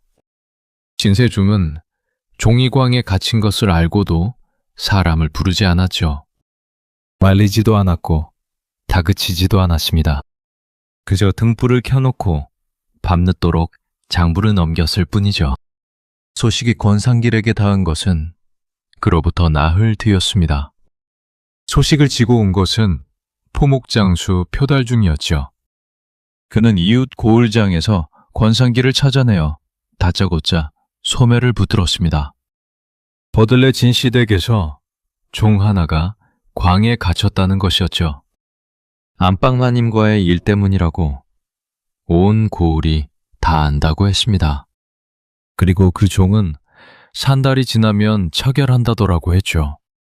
표달중은 그 말을 하면서 권상길의 눈치를 살폈습니다. 자기 목숨을 살려준 사람이니 갚는다는 뜻이었죠. 그러나 권상길은 고맙다는 말을 하지 못했습니다. 그는 그 자리에 한참을 서 있었죠. 덮으면 끝난다고 믿었던 것이 얼마나 어리석은 생각이었는지를 그제야 알았기 때문입니다. 그는 진실을 덮었으나 재료를 덮지는 못했죠. 21회 동안 100사람의 입에 물음을 심어놓고 답만 제 품에 넣은 채 떠났던 것입니다. 그 100사람이 열흘 만에 답을 만들어냈죠. 그러니 저 종을 광에 넣은 손은 연화의 손이 아니었습니다. 제 발자국이었죠. 권상길은 그 길로 남쪽으로 내려갔습니다. 버들레가 아니라 반대쪽이었죠. 미백리 아래 바닷가의 작은 포구마을이었습니다. 야빵아이가 흘린 그 이름을 그는 잊지 않고 있었죠. 사흘을 걸어 그는 하 노인을 찾아냈습니다. 이른이 넘은 늙은 의원이 갯가에서 그물을 손질하고 있었죠. 권상길은 그 앞에 앉아 아무 말 없이 사흘을 함께 그물을 손질했습니다. 그것이 늙은이의 입을 여는 그의 방식이었죠.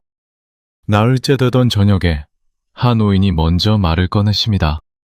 버들레에서 온 사람은 10년 만이라는 것이었죠. 그리고 그가 10년 동안 아무에게도 하지 않은 이야기를 했습니다. 10년 전 어느 겨울밤 진세중이 사람을 물리고 그를 불렀다는 것이었죠. 아이가 없어서였습니다. 그때 진세중은 42이었고 혼인한 지 2해째였죠. 하 노인은 사흘에 걸쳐 진맥하고 살폈습니다. 그리고 알아냈죠. 어른의 몸에는 애초에 씨가 없다는 것이었습니다. 어릴 적에 크게 앓은 열병이 그리 만들었다는 것이었죠. 고칠 방도가 없다고 하 노인은 사실대로 고했습니다. 그날 밤 진세중은 아무 말도 하지 않았다고 했죠. 그러고는 이래 뒤에 사람을 보내어 약방을 넘기고 고을을 떠나라 하였습니다. 노자는 평생 먹고 살 만큼을 주었죠. 가지 않으면 어찌 되는지는 말하지 않았다고 했습니다. 말하지 않아도 아는 일이었죠. 하 노인은 떠났고 그 자리에 젊은 노경한이 앉았습니다. 노경한은 내막을 다 알지 못한 채 달마다 어른의 약을 지었죠. 그 약을 달마다 뒷문으로 찾아간 사람이 안주인이었습니다. 사내의 몸에 쓰는 약을 안주인이 지어갔던 것이죠. 그리고 그 9해 동안 온 고을은 안주인을 씨를 못 받는 밭이라 불렀습니다. 하 노인은 마지막으로 한 가지를 더 말했습니다.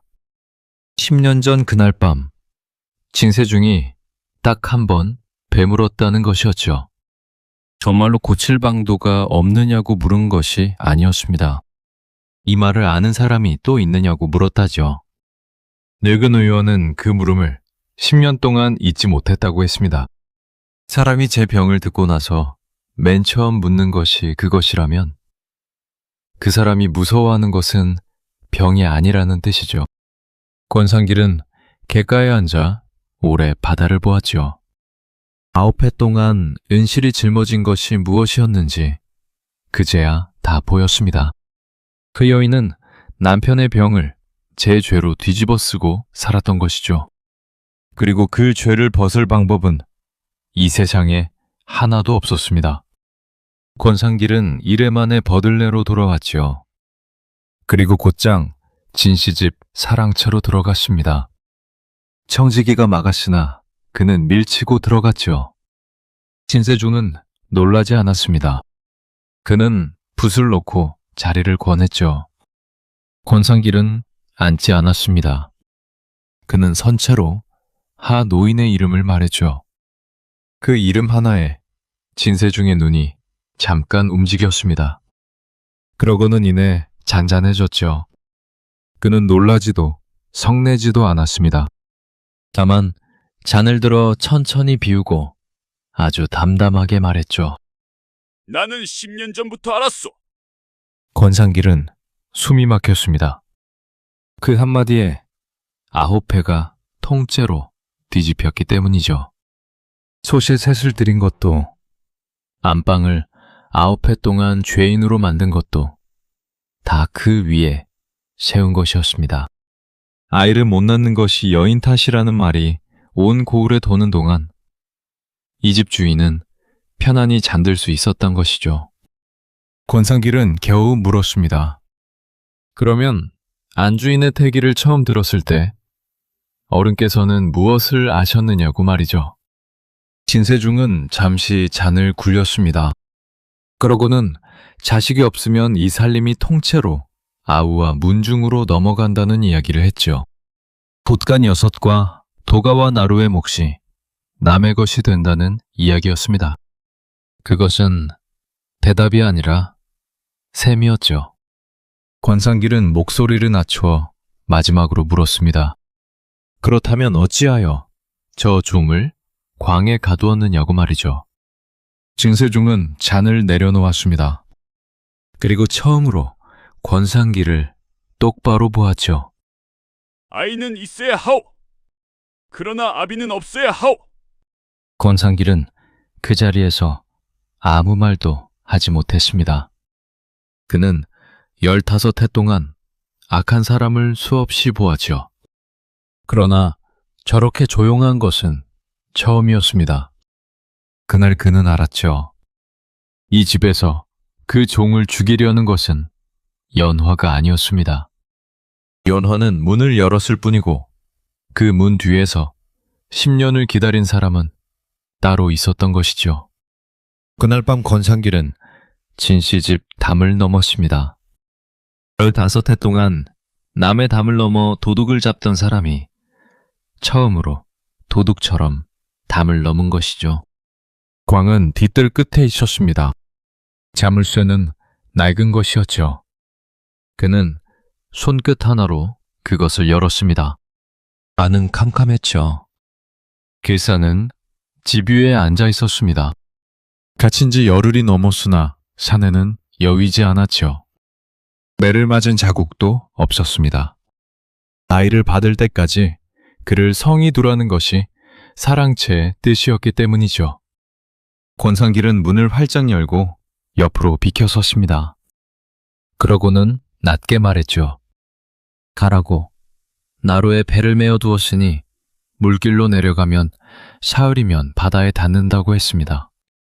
길사는 고개를 들었죠. 그리고 열어놓은 문을 한참 바라보았습니다. 그러나 그는 일어서지 않았지요. 권상길이 재촉하자 사내는 천천히 고개를 저었습니다. 그러고는 15해 동안 이 집에서 한 말을 다 합친 것보다 긴 말을 했죠. 자기가 도망치면 이 집은 도망친 종을 잡으러 다니지 않을 것이라 했습니다. 잡을 것도 없이 안방을 잡으면 되기 때문이라 했죠. 그러면 죄는 통정이 아니라 도모가 되고, 그리 되면 안방마님도 뱃속의 것도 함께 간다고 했습니다. 그러니 자기가 여기 있어야 한다는 것이었죠. 권상길은 그 말을 반박하지 못했습니다. 그것이 옳은 셈이었기 때문이죠. 사람은 배우지 않아도 제가 죽을 자리는 아는 법입니다. 그는 문을 닫지도 못하고 그 앞에 오래 서 있었죠. 그 사흘 동안 권상길은 할 수 있는 것을 다 해보았습니다. 문중 어른 하나를 찾아가 사정을 말해보려 했죠. 그 어른은 이야기를 다 듣기도 전에 손을 내저었습니다. 남의 집 안일에 끼어드는 것이 아니라는 것이었죠. 연화도 만났습니다. 그는 이미 이 일에서 손을 뗀 사람의 얼굴을 하고 있었죠. 자기가 연 것은 문 하나뿐이고 그 문 안에서 벌어지는 일은 제 몫이 아니라는 것이었습니다. 관에 알리는 길도 생각해 보았죠. 그러나 관이 알면 종만 죽는 것이 아니라 안주인도 함께 갑니다. 권상길은 사흘 동안 6사람을 만났고 6번 다 같은 자리로 되돌아왔죠. 사흘 뒤 아침 진씨집 앞마당에 사람들이 모였습니다. 온중어른 넷이 왔고 청지기와 행랑 사람들이 섰고 건넌방 셋이 툇마루에 앉았죠. 관에는 알리지 않았습니다. 이런 일을 관에 알리는 집은 없죠. 가문의 수치를 남의 손에 맡기는 어리석은 짓이니까요. 사랑채에서 진세중이 내려와 대청에 앉았습니다. 그러고는 광의 문을 열게 했지요. 길산이 마당 가운데로 끌려 나와 무릎을 꿇었습니다. 문중어른 하나가 물었죠. 안방과 통정한 일이 있느냐는 것이었습니다. 그러자 길산이 고개를 들고 또렷하게 대답했죠. 통정이 아니요. 내가 지난해 여름 안채 뒤에서 마님을 붙들고 겁박하였소. 마당이 얼어붙었습니다. 그것은 통정보다 더 무거운 죄였죠. 통정은 둘이 함께 지는 것이지만 겁박은 하나가 다 지는 것이었습니다. 길사는 그 셈을 알고 그리 말한 것이죠. 그 순간 안채 마루에서 은실이 뛰어내려왔습니다. 9해 동안 이 집에서 한 번도 소리를 내지 않던 여인이었죠. 그가 마당 흙 위에 무릎을 꺾고 아니라고 외쳤습니다. 겁박이 아니었다고, 자기가 다 알고 한 일이라고 소리쳤죠. 사람들이 그를 붙들어 일으켰습니다. 그러나 은실은 붙들린 채로 계속 외쳤죠. 길사는 그동안 한 번도 고개를 돌리지 않았습니다. 그는 흙바닥만 보고 같은 말을 되풀이했죠. 자기가 붙들었고 자기가 겁박했고 마님은 아무 죄가 없다는 것이었습니다. 사람이 3번 같은 말을 하면 그것이 사실이 되는 법이죠. 문중 어른들은 그 말을 받아 적었습니다. 진세중은 아무 말도 하지 않았죠. 그는 처음부터 끝까지 대청에 앉아 마당을 내려다보기만 했습니다. 그러다 마지막에 딱 한마디를 일렀죠. 오늘 밤 안으로 치우라는 것이었습니다. 말을 마치고 그는 자리에서 일어나 사람 채로 들어갔죠. 그날 밤이었습니다. 비가 오려는지 바람이 누궜지요. 행강 사람 넷이 길산을 앞뒤로 세워 뒷문으로 끌고 나갔습니다. 그 뒷문담 그늘에 권상길이 서 있었죠. 길산은 그를 보았습니다. 그리고 걸음을 멈췄죠.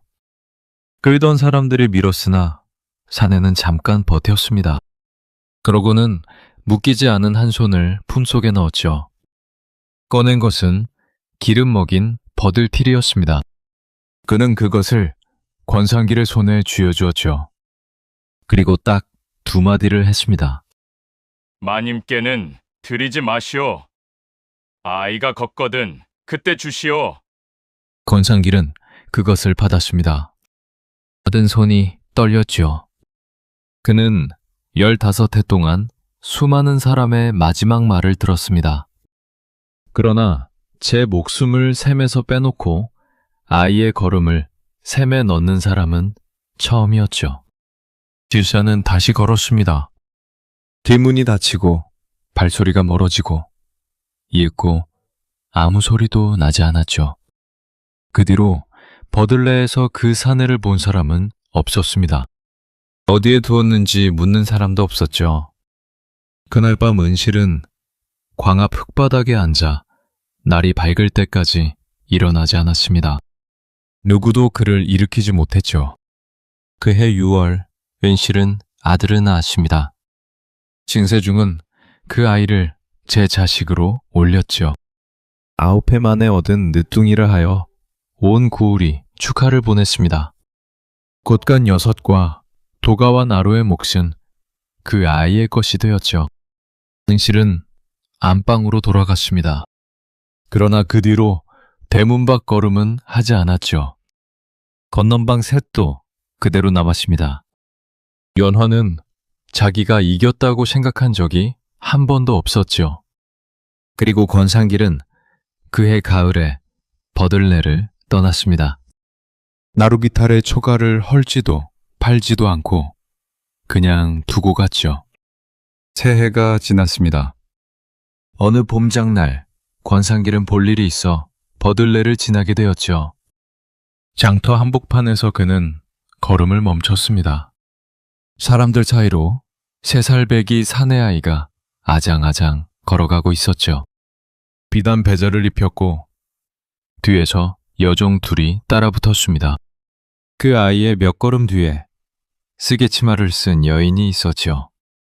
권상길은 다가가지 않았습니다. 그는 품에서 기름 먹인 버들피리를 꺼냈죠. 새해 동안 하루도 몸에서 떼어놓지 않은 것이었습니다. 그는 그것을 아이가 지나갈 길목의 멍석 위에 조용히 내려놓았죠. 그러고는 사람들 틈으로 물러섰습니다.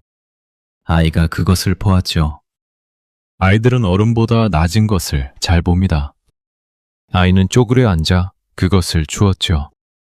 그리고 아무도 가르쳐주지 않았는데 그것을 입에 물었습니다. 서투른 소리가 한 번 났죠. 장터의 소음 속에서도 그 소리는 이상하게 멀리 갔습니다. 쓰개치마가 그 자리에 멈춰 섰죠. 여인은 아주 오래 움직이지 않았습니다. 그러다 천천히 고개를 들어 사람들 쪽을 보았죠. 권상길은 갓을 조금 눌러섰습니다. 두 사람은 서로를 보았고 아무 말도 하지 않았죠. 이윽고 여인은 아이의 손을 잡고 걸음을 옮겼습니다. 피리는 아이의 손에 그대로 쥐어져 있었죠. 권상길은 그 뒷모습이 사람들 속으로 다 사라질 때까지 서 있었습니다. 그러고는 반대쪽으로 걸어 나갔죠. 세상에는 밝혀서 좋은 진실이 있고 밝히는 순간 사람이 죽는 진실이 있습니다. 그리고 그 둘을 가르는 눈은 언제나 다 캐낸 뒤에야 겨우 열리죠. 그래서 진실을 캐는 손은 늘 조심해야 하는 것입니다. 그 손이 파는 구덩이에 빠지는 것은 캔 사람이 아니라 언제나 가장 힘없는 사람이니까요. 다음 영상을 빠르게 만나보시려면 좋아요와 구독을 눌러주세요. 지금 화면에 나오는 더 재미있는 영상들도 함께 해주세요. 그럼 모두 행복한 하루 보내세요. 감사합니다.